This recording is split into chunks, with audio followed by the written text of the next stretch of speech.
folks. Welcome to Quick Calls. A little delayed from when we normally do it, but we're here, we're going, and wow, a hell of a CWC show coming up this past Saturday from the Festival Hall in Red Deer.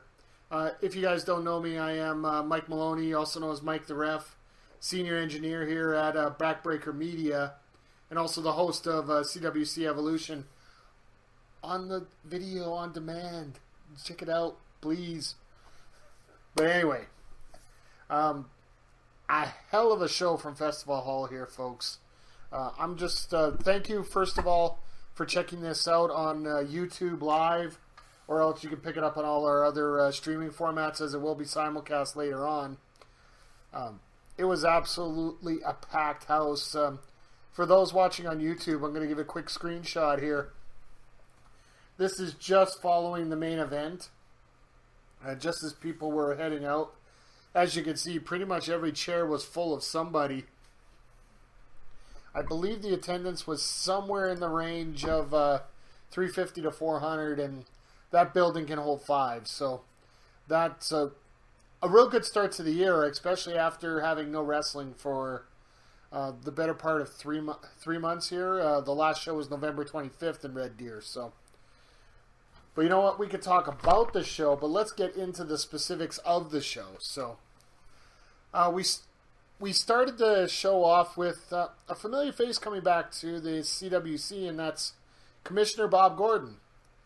A lot of us don't know why exactly he was out there, but he calmly explained that the head office wanted to do right by finding someone who could take control of the situation and be the face for the company. Gee, I think I know somebody who has taken over that in Northern Alberta, so me and Bob are going to work out real well together. But he did say that he had one contingency to coming back into that position, and he calls out Chris Parrish, who, I'm sorry, there is a reason why I don't wear suits. Very simply put, I do not wear suits that look like that. When you guys get to see the video on Evolution, you're gonna be disgusted at what Parrish looked like there. It looked like a cream-colored mustard. I don't know. He was wearing a Tag Struggle shirt underneath, so good on him for that. He calls him out. Then he calls the Cheetah Bear, Drew Dawkins, out, the CWC champion. And out of the blue, out of the blue to the Cheetah Bear, I actually got a chance to see this lawsuit a little bit earlier, but Chris Parrish and his legal team were attempting to sue the Canadian Wrestling Coalition due to not being medically cleared to perform at the Kingdom Come show in November. He was supposed to get the night off, and he shouldn't have been wrestling in the ring at that time. The only way that he was going to be able to withdraw his lawsuit is to have that day off reinstated for tonight at No Love, as well as make the match null and void, thus handing the title back to Chris Parrish. Now, there's a lot of symmetry here with Bob Gordon in the ring taking the belt off Jude, and Bob really didn't want to do it. None of the fans wanted to see it. I was absolutely disgusted by it, but it doesn't surprise me right now that Parrish would pull something like this. But be as it may, the match, the Lumberjack match at Kingdom Come, which you can see on the last episode of Evolution, yes, cheap plugs left, right, and center, is null and void now. And Chris Parrish had the night off. Well, at least his body did. His mouth didn't, because he got down to my announce table. Ugh! For the first 3 matches of the night here. Jude, understandably, was pissed when this happened. And he demanded to have some competition. He was there to fight. He showed up ready to fight. So they found him somebody to fight. All of a sudden you have the Wrecking Crew's new music with the General coming out. It's like some Confederate marching orchestral bonanza. I won't say much more than that. Besides, you had Dynamic Dean Richter and Maniac for some reason coming out with the General out to ringside. All of a sudden, well, we look like we're going to have Richter against Dawkins. Then all of a sudden they stop and they haul out Skylar Paris Austin into the ring, shove him in there, and say, have at her. Now, in most respects, I wouldn't mind having a undefeated wrestler taking on the former champion, but at the same time, let's face it, folks, you've seen Skylar Paris Austin, you've seen Drew Dawkins, this is not going to be a match. Just a quick shout out to All I Do Is Win and Andre C, who are checking out the stream right now. Thanks for stopping by. Now this match here, I was actually surprised that Skylar Paris Austin got as much offense in as he did. He got a few rights in. He was throwing them pretty good, knocking the Cheetah Bear around a little bit. But when it turned into a power game, Austin was no match for Dawkins. Now, I think the real turning point of this match was when the Wrecking Crew and the General just yelled, we're done with you, you're out, and walked away to the back. So Austin realizes he's on his own against the Cheetah Bear, gets some cojones, and all of a sudden he's now ready to fight and ready to go.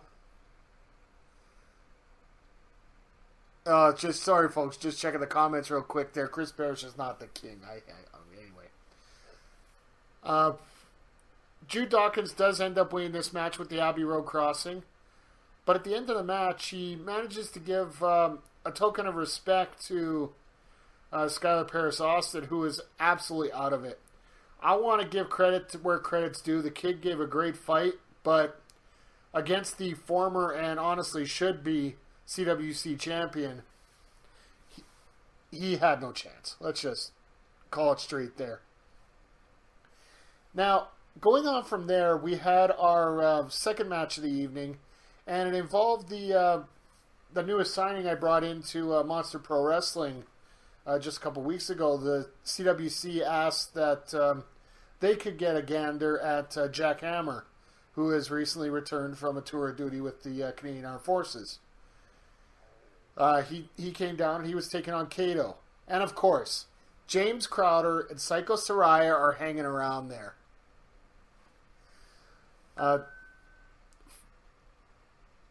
These two decided to get in there and try and mix it up with Jack Hammer. Hammer obliterated both of them. Crowder a little bit more than Psycho Saraya. Now the last two big shots from Psycho Saraya, she went to attack Xander Price at Kingdom Come. Ends up getting a good old butt fumble type stink face out of it. And here she ends up getting tripped up by Jack Hammer when she decides to try to attack him in the ring. Now that both of them are put in their place, ends up being a one-on-one match, which straight up, these two of the most phenomenal athletes you will see in Alberta today. And this match was really high caliber, really cool. Really cool to watch. You had still a little bit of interference by the cat's meow around ringside. But in the end, the flatliner catches Kato. And 1, 2, 3, Jack Hammer gets the victory. And a very impressive debut for Jack Hammer in the CWC. Now going on from there, sorry, one sec.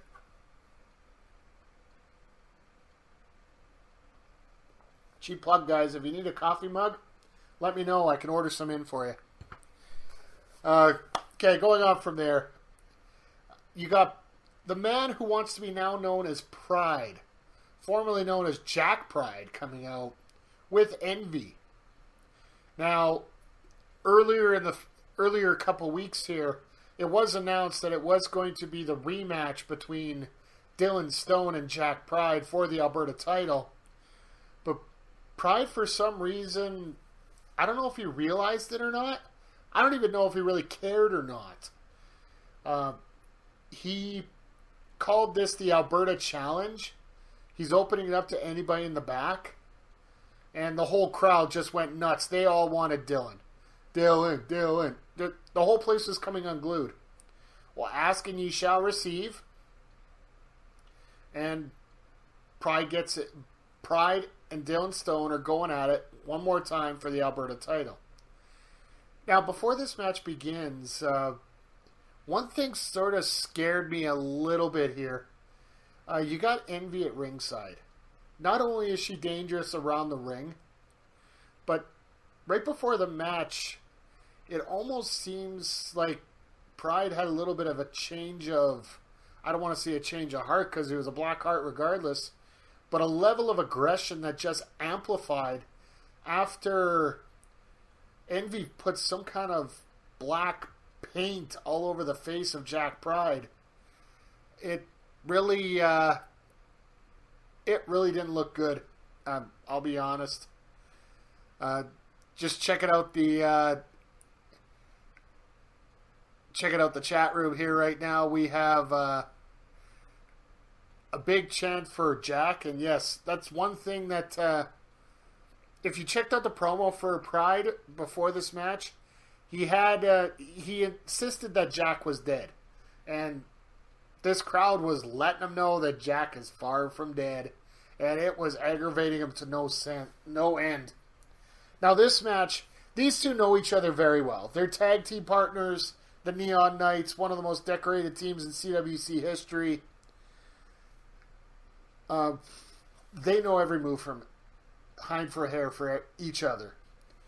But going to the end of the match, it was a straight old dick kick. I don't know what other way to put it.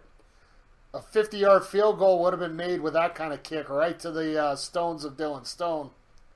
It was a disqualification victory for Dylan Stone, but he did not get the title. I really wonder what's going to be in store for Dylan Stone and Jack Pride now that there's a disqualification victory here. They're going to have a rematch. That's obvious here at this point. But is it going to be a Clash of the Cup coming up March 31st? Is it going to be the future? Is there going to be any stipulations? Is Envy going to be around there? As far as I'm concerned, Envy should get the heave-ho once again. Seems like a lot of these managers should be getting the heave-ho around here for the kind of work that they're doing. But finally, they get Dylan Stone out of the ring, and all of a sudden, Bob Gordon's in the ring about to announce the next match, and the Wrecking Crew once again comes out, and it's Deed Richter and Maniac. Now, we finally get the explanation as to why Maniac's out there.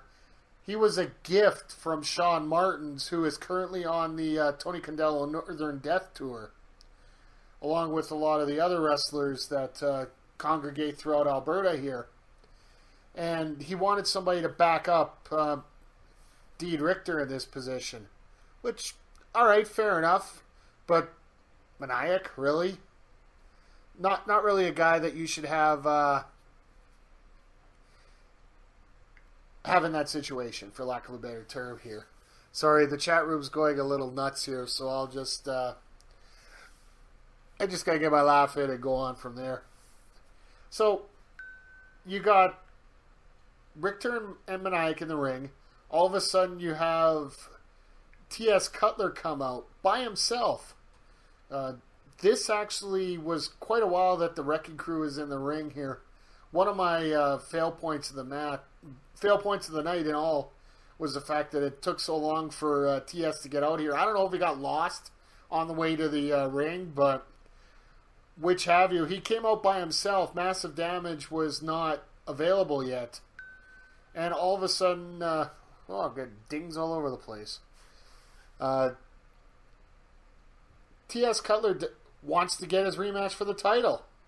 Now, folks, in order to have a tag team title rematch, you need your tag team partner. For some reason, TS did not figure that out. And he ends up getting jumped by the Wrecking Crew and getting sacrificed with a package pile driver. Or sorry, a package spike pile driver is a better way to put it. Then all of a sudden, out of nowhere to come in for the save is the big sexy beast Bradley Graham in some very sharp looking gear. He looked very impressive. He looked like he slimmed down a little bit. Looked like he was tight and ready to go. Helps TS up. Nope. Taking him down, knocking him out, splashing him. Basically, I think he was looped already from the spike pile driver. But, sorry, I'm just following through on my notes here. I believe the exact words that came out of TS when they asked him if he was okay, I believe the exact words were, "Yes, Mommy, I would love more pancakes."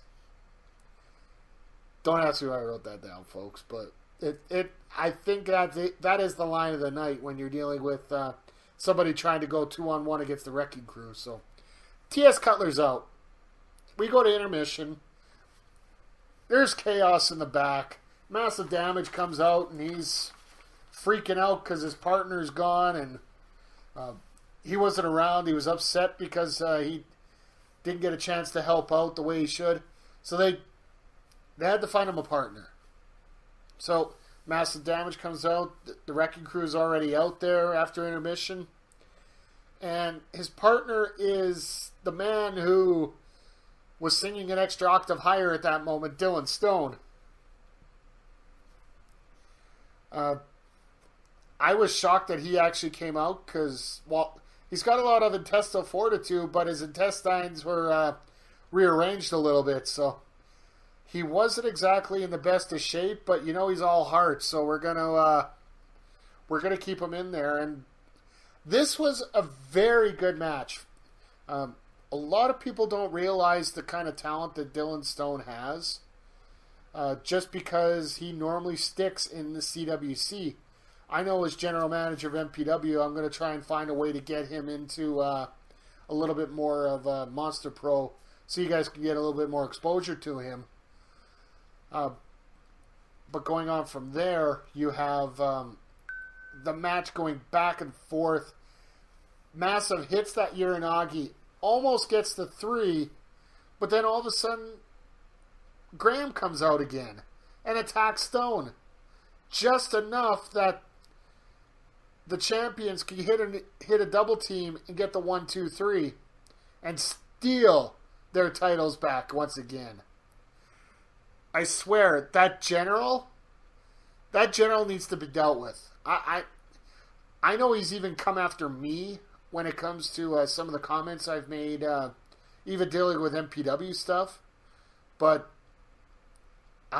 Gordon, if you ask me, in my personal opinion, your number one job is to take care of the general right now, because if you don't nip this in the bud now, it is going to get into a position where it's going to be a lot worse later.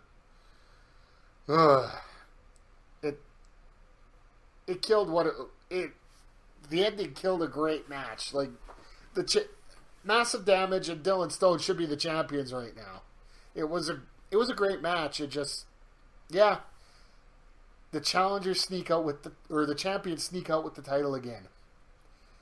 I guess Shawn Martins would be rather proud about that. So, but then we come up to our main event, and folks, if you checked out the Monster Pro Wrestling Quick Calls and been following around on social media, you heard about.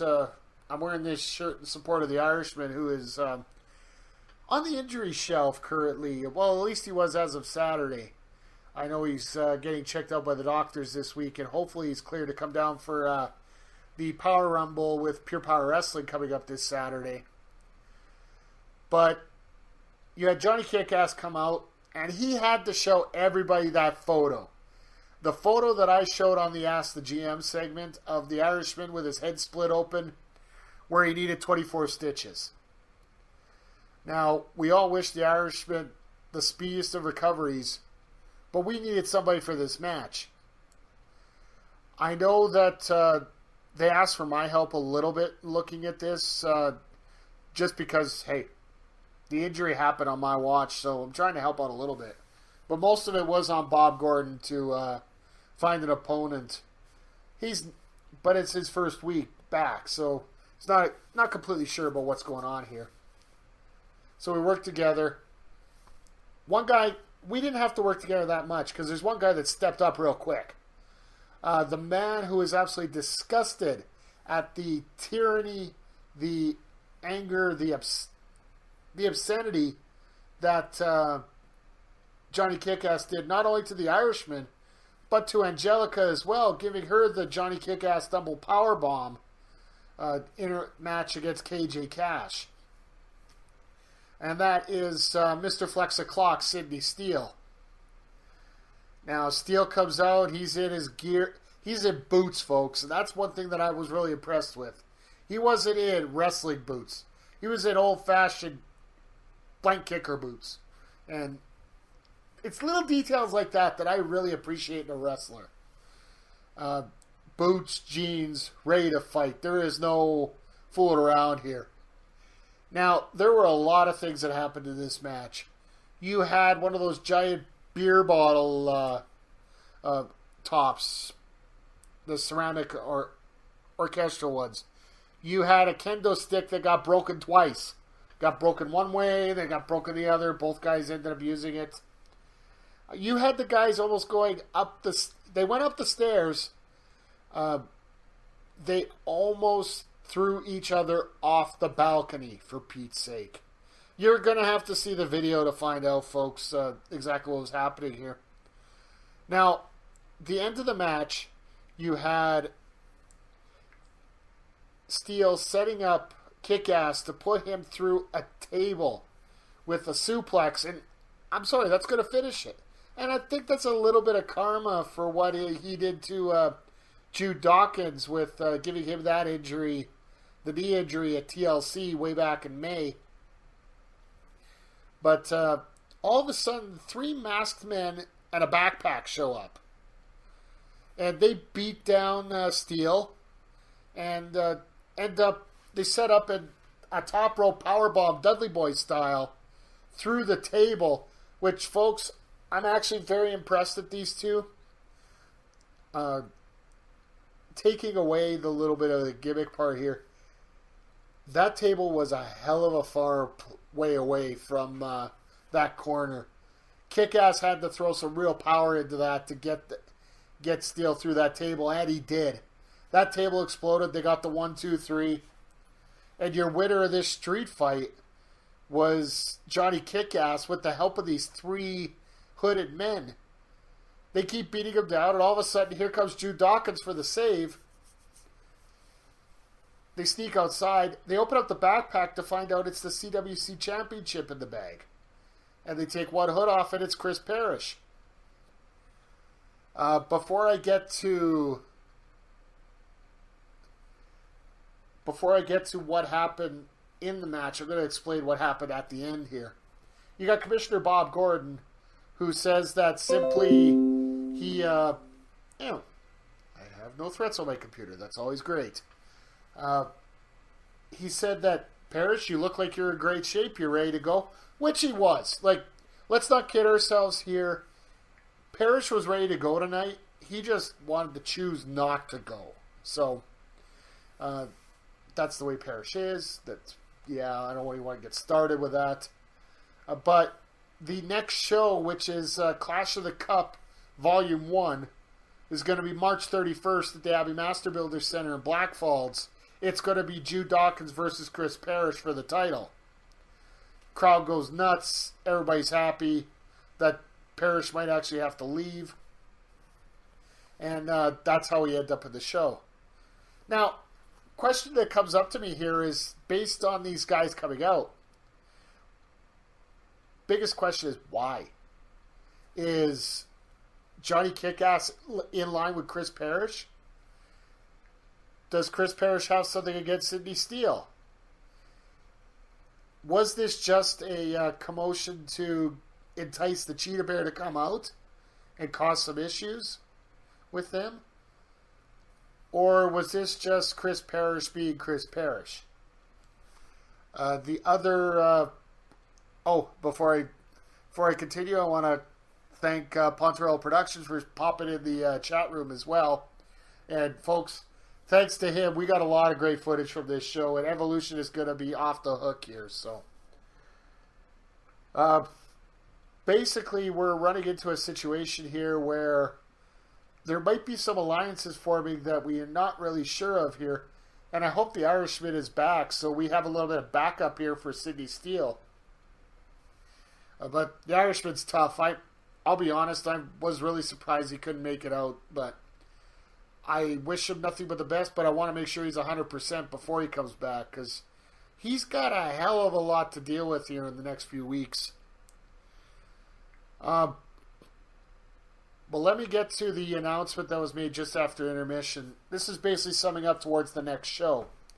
March 31st, the Abbey Master Builder Center in Blackfalds. Talking with the promotion and the head office, most of the CWC shows are going to be falling on the last Saturday in September in each month.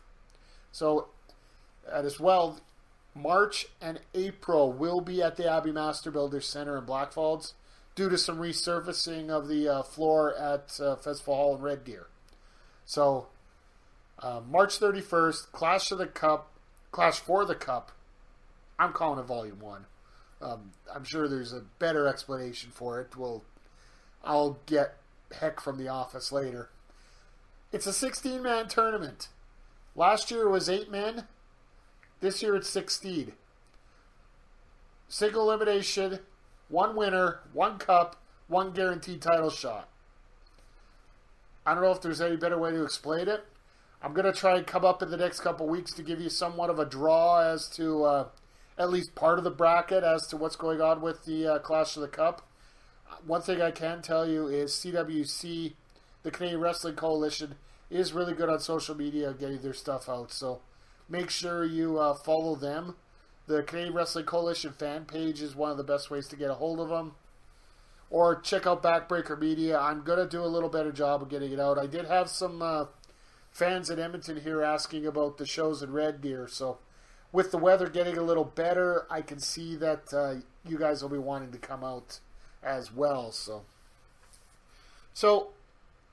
time for the highlight of the night as well as the surprise of the night. I would have to say the highlight of the night, this show here was a lot of great matches where the ending just, a little bit of oompah here. Just left you wanting a little bit more. Like you got the dick kick to Dylan Stone, which I think he might still need an ice pack to soothe down there. So, or else you got the 3-on-1 interference in the main event. So I'm actually going to go with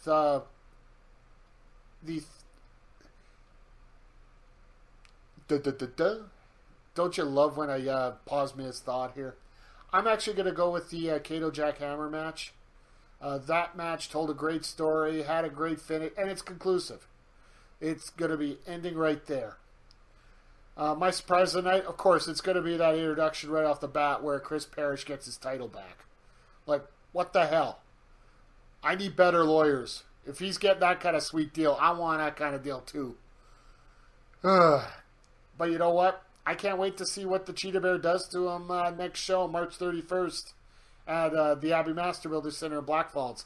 There is a lot more room, and there's a lot more people that can see Parrish go down and have a new CWC champion there. So, but that's going to wrap up this edition of Quick Calls here, folks. For those checking out on the live chat, I want to thank you.